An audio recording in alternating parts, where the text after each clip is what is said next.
All right. I think we're good. Well, thanks, John, for the intro. Thanks for Grit Daily for having us. As John said, I'm Katie Canales. I write for a crypto newsletter called Milk Road. And then I can let these guys give a little bit more info about themselves if they'd like. Tom, Rand, you want to start? Go for it, yeah. Hi, everyone. My name is Ran. I run BizDev for Orbs. I'm a lawyer by trade, although I no longer practice. So sorry for that. Just flew in from Tel Aviv for Consensus. So it's great to be here in an amazing venue. So thank you for having me. Hey, everybody. I'm Tom White. I'm a writer, ghostwriter, and editor for a lot of different founders, funders, VC firms, etc. Additionally, a very, very, very small angel investor. The more boring, the better.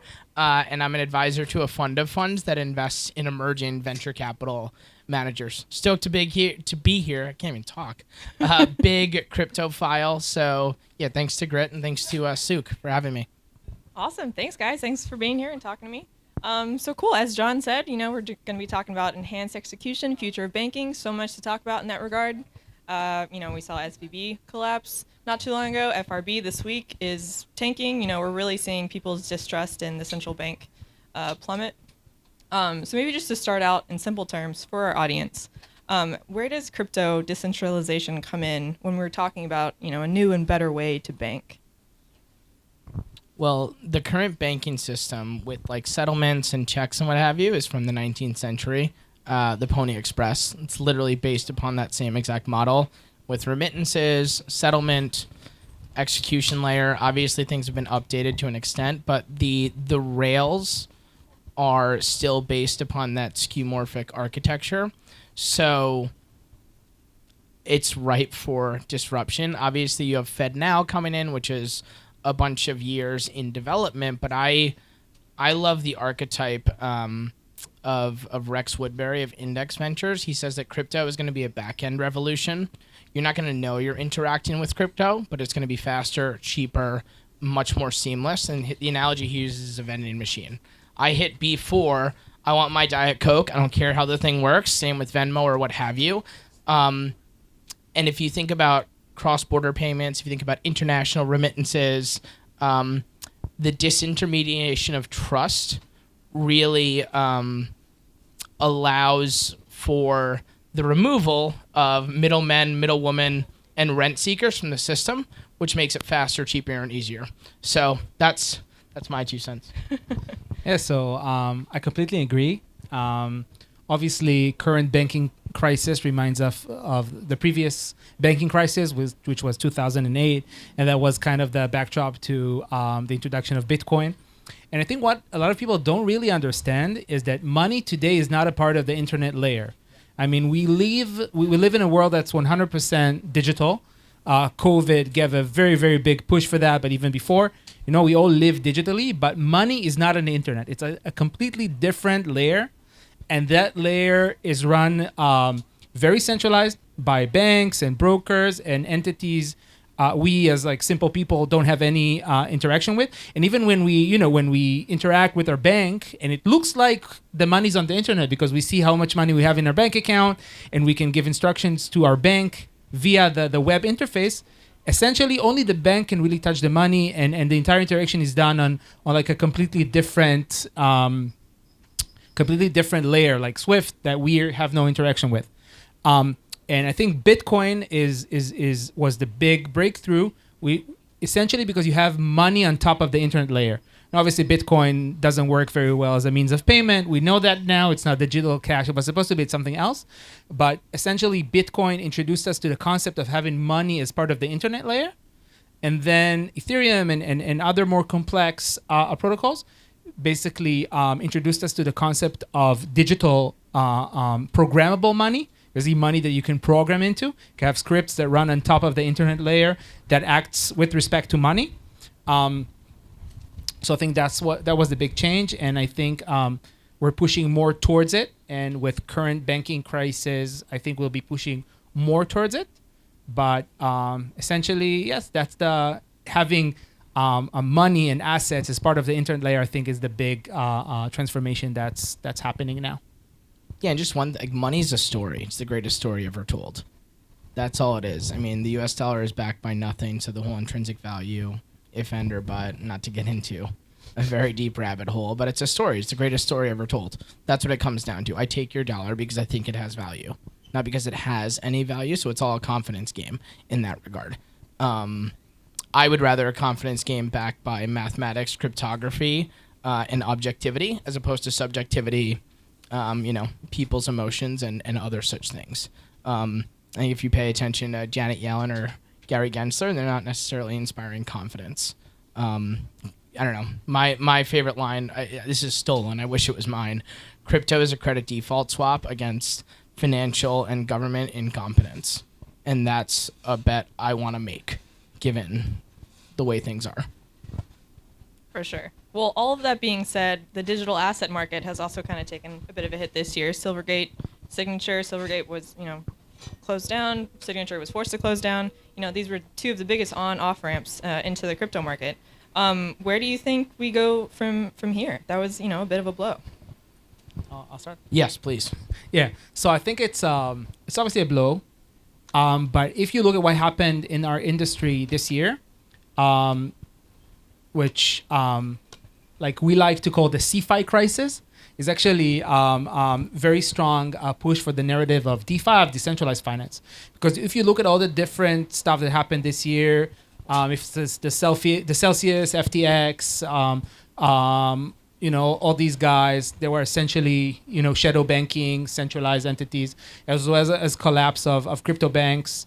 It's obviously a hit for the industry, but that's the wrong backbone for it, because these are essentially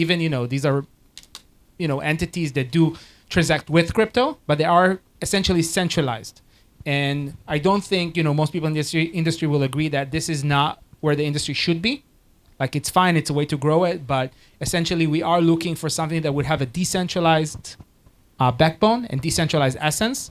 So again, failures is not good. A lot of people lost a lot of money, and that's definitely something that is hurtling, and it's not it may hurt the pace of adoption. But I do think that things are going to become more decentralized because of that. And I think it's going to give a push for a better backbone to be built for the industry, where you wouldn't have this kind of like centralized points of failure that kind of led to where we are now in terms of the CeFi crisis. Yeah, I mean, the quote from Sylvester Stallone comes to mind. It's not how hard you get hit. It's how much you. I'm totally butchering it. Classic. That's why I write and I don't speak. But it's not how much you can take, but how much you can take and keep moving forward. And I think, given the fact that the tourists have left, the locals are still building. If you look at the important metrics, not the vanity metrics of crypto, everything is up and to the right with regards to the robust ecosystem and infrastructure of devs, of investors, of capital, particularly in DeFi protocols. I think, as you said, it is a net positive, and it's shown itself per Taleb to be more of an anti-fragile system than a fragile system. I think, like, at the point where, if you think logically, right, if you have multiple different points of failure that are not related to one another because they're decentralized, that is a net positive as opposed to a single point of failure, which is the risk management department at SVB or Silvergate or what have you. I would say, though, it's definitely been a blow to crypto in the United States because, the one thing that human beings hate more than anything else is uncertainty. And when you introduce uncertainty with regards to the rules of the game, you're going to push people out. I mean, Coinbase is suing the SEC. There's no certainty. I'm hoping there's clarity, but I don't know. I think the second order effects of the regulatory incompetence, I think, are going to be tremendous in a bad way. Just talking about uncertainty and how that affects people. Something I'm writing about for tomorrow's issue of Milk Road. If you want to read, subscribe. It's awesome. You should. Is how this uncertainty around the banking sector is affecting Bitcoin's price. When SVB collapsed not too long ago, we saw a surge, and we're seeing that again this week. It hit 30K not too long ago, and it fell below, and now it's coming back up. So do you think there are other macroeconomic factors affecting that, or do you think it's heavily heavily driven by uncertainty. Go ahead. I think there's a lot of noise and not a lot of signal, candidly. For me, I automate everything. Just like every week, I just dollar cost average in. Right? Like fundamentally, this is a multi-decade bet as opposed to a 5 to 10 month bet because I don't use leverage, don't recommend anyone use leverage or what have you. Like my only advantage is my like psychological strength and my time horizon. That's fundamentally it. And you're betting on what will be, I think, a backbone of a net new system used to trust and verify and transmit and receive value. Like, again, I don't want to be on the other side of that bet, but I think increasingly we're blowing our lead here in the United States because we're pushing great entrepreneurs, great builders, and good actors. Unfortunately, obviously, like bad news travels that much more quickly than good news. We're pushing them away from the U.S., and that's just not intelligent as far as I'm concerned. So dollar cost averaging is definitely a good strategy. We are building decentralized DCA platform, so you can use Orbs for that, but that's not the that wasn't planned. Yeah, it wasn't planned, but we're just building it. If you want to use it fully decentralized, great, works perfect. Anyways, so uncertainty is a big problem, and it's a big problem in anything now. I mean, I'm sure like every household has the thing about where we put our savings now. I mean, I don't know how the US dollar is doing. I can tell you the Israeli shekel isn't doing great at all. Our government doesn't want it to do very great, I guess. You can put real estate, but who knows what's going on with real estate? You can put in Bitcoin. Who knows what's going on with Bitcoin? So so everything is very, very volatile now, and everything is very uncertain now. The narrative with respect to Bitcoin is changing all the time because Bitcoin was known as like a very uncorrelated asset. And then during like bear cycles where you have a lot of big financial institutions coming into Bitcoin, then you see Bitcoin becomes correlated quite heavily with like NASDAQ and even S&P 500. And then during bear markets, you sometimes see how Bitcoin at some point becomes uncorrelated again. Honestly, like my personal belief is, and again, based on just what we saw in previous cycles, is that with all the uncertainty that exists, still usually when sentiment changes, interest rate maybe go down at some point or stop going up at some point, and sentiment changes, then usually Bitcoin is the first one to kind of pick up before other assets. So hopefully it's going to happen again this time. But yeah, it's just about the game's about diversification, being in enough different places, so to kind of like try to mitigate the uncertainty. And just to touch on the US point, I'm not a US person, but honestly, uncertainty is very bad for business. I think the approach that US regulators are taking is very bad. I mean, even, it's funny, but even like other places that have been strict with crypto, at least they're strict in a way that's understandable. Businesses can understand what's good and what's bad, what you can do, what you cannot do, and act based on that. We see that in different jurisdictions that we work, like Japan, Korea, even China. So uncertainty is very bad. I can tell you, we don't do a lot of business in the U.S. because of that, because we can't really understand our exposure. We have one employee now based in the U.S. who just asked me the other day whether or not we would employ him if he would have moved to the UK, because he's unable to tap into a lot of the potential stuff in our industry. So, yeah, it's too bad. I hope it changes. Anything to add? Or? Yeah, I mean, I would just say, like, there's a whole class layer of individuals that have a vested interest in the status quo, and it's hard to convince someone of something his or her salary, relies upon him not getting or her not getting. And I think that's rampant, and that's not good. I mean, like, an analogous example would be like electronic health records. If you don't play nicely with Epic, and I don't know if anyone here has dealt with EHR, it's a nightmare and a half. Do not recommend it. Trying to get your actual medical history is terrible. If you don't play nicely with Epic, you're iced out of the game. And I think we're seeing that in financial services now via the regulatory boot. For sure. And just speaking of that, another thing I've kind of heard about Bitcoin is it's seen as a sort of safe haven right now within the crypto space. It's one of, it's the only asset that hasn't been dubbed a security by the SEC. Not that that means anything, only a court can really, put that into any sort of effect. How big of a factor do you think that has on the public, on investors?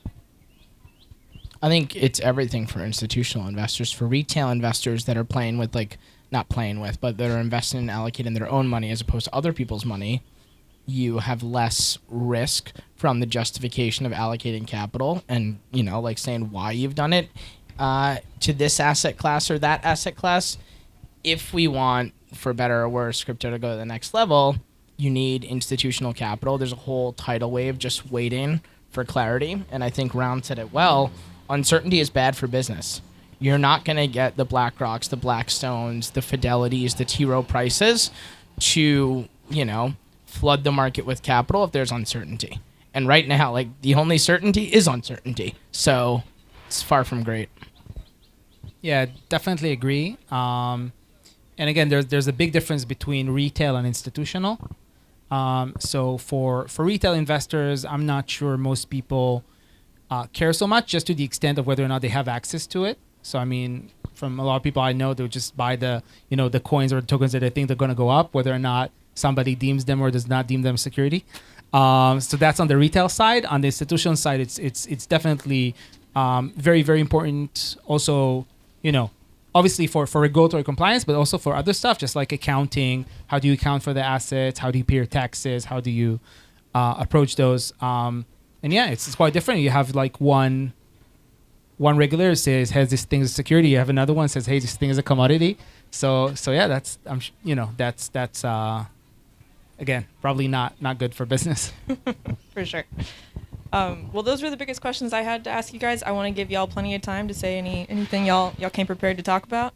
Rand, Tom, whoever wants to go first. So just from like the builder perspective, I think I definitely agree with Tom on like the user experience. And at the end of the day, a user wants to have an app that shows him what he does with his money, shows him how he spends his money. He doesn't care about the back end. But I think the focus for us as builders and the rest of the industry is really to build, the best infrastructure for that, and also the best infrastructure for that's decentralized. And I think Ethereum is really what made all the change. Like we obviously wouldn't have this industry without Bitcoin, but Ethereum is really what made the big change with being able to have decentralized applications and DAOs and decentralized finance and programmable money and all the innovation that we see that's built on top of Ethereum. There's competitive chains, there's different L1s, there's scaling solutions, and then there's on top of that a whole bunch of different solutions. We build the layer 3, which is for enhanced execution, essentially letting you do stuff that you cannot do with Ethereum smart contracts alone.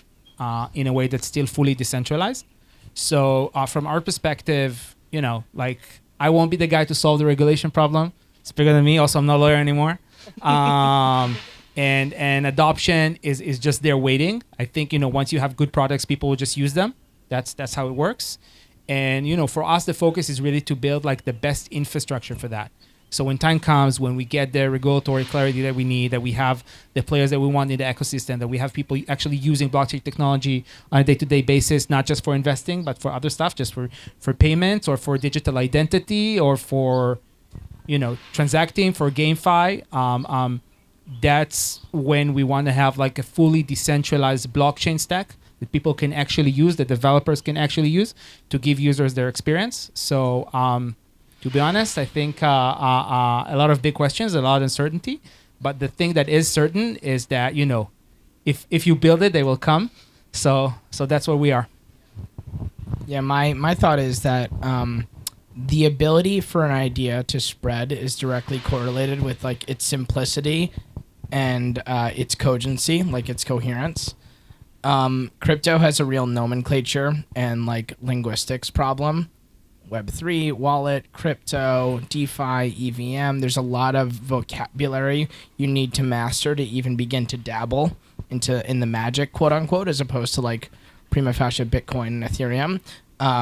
I do words, so I like that stuff. So if anyone has ideas on that or is working on it, I would love to chat with you. But I think to make it accessible to like the next billion users, you have to work on the language and the story, and I think that's been a mess as of late. And I think that's directly correlated with the front end issue. Back end's awesome, but people don't want to deal with the back end.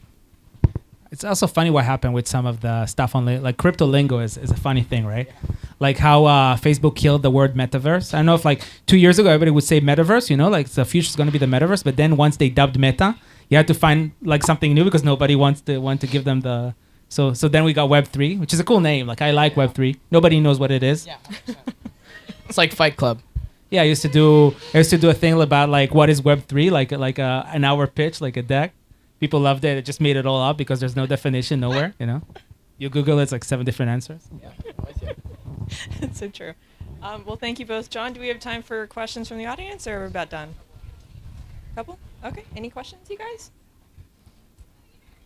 No? You should have planted in advance. Oh. What'd you say?